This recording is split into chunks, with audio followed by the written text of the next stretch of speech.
Hey, Dave. I just Morning. wanted to ask you a little bit more about McDavid's game and what you've seen so far this year. I think, maybe what's impressive is the offensive totals that he's pushing. He's kind of putting himself into even a different hemisphere than he was before, but he's not giving up anything at the other end. Can you just discuss how tough that is to do to increase your numbers offensively without cheating it at the other end? Well, I think they go hand in hand because you defend well, and then especially a guy like him, he gets a lot of stuff off transition because he gets checked so hard in the neutral zone. So if he checks well on his own end, that's gives him opportunities to go the other way. So his defensive game has been outstanding all year. He's got a real conscience to make sure he's doing things right in the D zone, supporting our defensemen. I mean, little things that have just elevated his game, not the points wise, but just his whole all round game has been really really strong since the start of the year. Early in the year, I think he was getting some minuses that he didn't deserve, just unlucky ones. But lately, his plus minus has just rocketed up, and he's just playing real solid two-way game, and he's got the offensive capabilities to also, as everybody sees, I mean, has an impact on the game. He's pushing numbers into that kind of Lemieux late '90s territory in terms of points per game. Like we haven't seen that in a long time. Uh, how impressive is that? Just given how different the game was then compared is to now, like to push those numbers in the game as it is now. Well, the numbers speak for themselves, but if you ask Connor, I mean, he's the only number he's worried about is the number of wins we get right now, and that's the greatest thing about him. And his play has been outstanding, and he's racking up numbers. But the most important number to him is getting our team in a winning, to where we can win every night. And he takes a great responsibility in doing his part, and hence you see the numbers he's getting to. I was fortunate enough to play with Mario in the early '90s there, '93, '94, and that's one of the things Mario used to do. He took the responsibility of being a top player, and he made sure he was that player every night. And I see the same thing in Connor. Bob Stalker, 630 Chad. Dave, we think because we're not there that it appears that Leon might be with Connor to start. I know it's literally shift by shift. Yeah. Cole Yarby as well. Can you maybe comment on what you saw in the final period with those guys and sort of what that option brings you and how that allows you to maybe change? I think Connor and Leon right now combined, their goal share is at even strength is 20 goals, 4-2 against. So just a thought on that? Well, it gives us different looks. There's different times with matchups, or depending on momentum swings in a game. There's just different times you can switch it up, and part of it is I really liked Nugent Hopkins and Archibald and Cahoon had a really good third period. We really played with a lot of energy. We're a good line for us. So we'll start tonight and see how it goes, but. They're easy switches to make with just Draisaitl and Nugent Hopkins flipping places. So gives it a different look, but we can change momentum in a game whichever direction we want to go. And are we closing in on potentially seeing Yamamoto and Turris again at some stage here, maybe on the trip? Yeah, both of them. Both of them are. Turris is getting back up to speed here. He's had 3 or 4 good practices now after missing a whole week, not being able to skate for a whole week, and then. Yamo is day to day. He's skating today, and we'll see where it is tomorrow with him.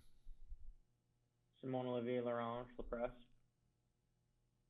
Hey Dave, it's obvious that you have a huge offensive machine in your hands, but still you managed to give fewer goals than last year, even if you play in a division where everyone score a ton of goals. How do you explain this, and what kind of changes have you made to your defensive system? Well, we knew we had to be a better defending team, better 5-on-5 team, and that was one of our goals from the start of the year. I think we continue to improve on the defensive side. There's still improvement we can make. We have our offensive output has been better this year, 5-on-5. So far we've been a little better. There's more room to grow. Thanks.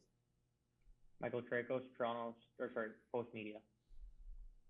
Hey Dave. I'm just saying, or wondering what it says about your team where you guys can get humbled against Toronto for 3 straight games and come back and bounce back with a 7-2-0 record since then. Well, we just take it game by game. You know, you can go back to those Toronto games. There's things you learn about your team. There's different ways games go, and every team has a little dip. We had a dip against Toronto, and we come back and played well. It's no different than a lot of teams in the league. Mark Spector, Sportsnet. Hey, Dave, Adam Larson. Every good team we've ever seen almost has that hard rock guy that's out there like Rob Scuderi or Brooks Orpik or Matt Green or someone like that. Has he sort of become that defensive conscience, that hard to score against guy for your team? He's been excellent. You know, he plays hard minutes and hard situations, and they're you know, we talk about being a better defending team. He's at the forefront of that. He's had an excellent year, just playing at a level that really solidifies that defending defenseman role, and both shutdown and penalty kill. And he's actually chipped in some goals and some points this year that he's ahead of where he was last year. So he's had a very good year. He's one of our, you know, real strong leaders of our team, and one of the things to be a good leader, you have to be able to back it up on the ice, and that's what he's doing. So that's what I think I'm getting at is, do you need that? Does a successful team need that guy to show the way? Like he's, you know, a guy that the younger guys look at and go, man, look how hard he plays. Well, does he do that for you? No, he certainly does. Especially, you know, we've had him with a number of young partners here, and he's each one of those guys. You look at that, and he's improved their game, and that's what you see a good veteran do. He you know, not only does he play his own game, but his leadership he shows with our young players coming on has been excellent also. So he's you know, we talked about it yesterday. He's part of our leadership core, and really been really solid all the way through, on and off the ice, helping young players and making sure his game's in order to give ourselves the best chance to win. Final question, Kevin McGran, Toronto Star. Coach, you referenced plus minus there, talking about Connor McDavid a little while ago. Plus minus is a stat that really, I guess, the analytics crowd don't use it to analyze players, but players seem to use it as their own motivation. Like nobody wants to be minus. Is that how you use it? Is that how it's works? I think it's a brutal stat. I think it's awful, but there's times when it swings one way or another, and that's why I said it was a bad stat when he wasn't getting pluses, and it's still not a great stat when he gives. We have way more information than the regular plus minus, but it just goes. My point with him was he was a better defending player than his so-called plus minus was showing early on, and he's starting to get rewarded for it. So I'm in agreement. I'm not a plus minus guy at all. There's sometimes when it jumps out at you because it can become a drastic number one way, or not a drastic, but it could really show high levels one way or the other that pique your interest, but for the most part, it's not a great stat. But I'm just wondering about players, because they don't like a minus beside their name. Do they Yeah, use it as a tool? players don't like any stats that go against them, and they like the ones that they favor them. So that's just, I'm saying that from being an old player, that there's times when you look at stats and they get talked about and players care about them, but ultimately we have our own internal stats that speak a lot more to what a player's doing than that plus minus stat. That plus minus stat we had, you know, it's such a, you can step on the ice on a change and get a plus or a minus and have nothing to do with the play whatsoever. So I don't know how you say that would be a good stat. One more question, Terry Jones, Post Media. Well, back to Leon and Connor. You know, for the longer stretches here, it's been they're together and then they're apart. Has it evolved now to a point where it's sort of a combination that's going to be go back and forth, period to period almost, as part of who the Oilers are?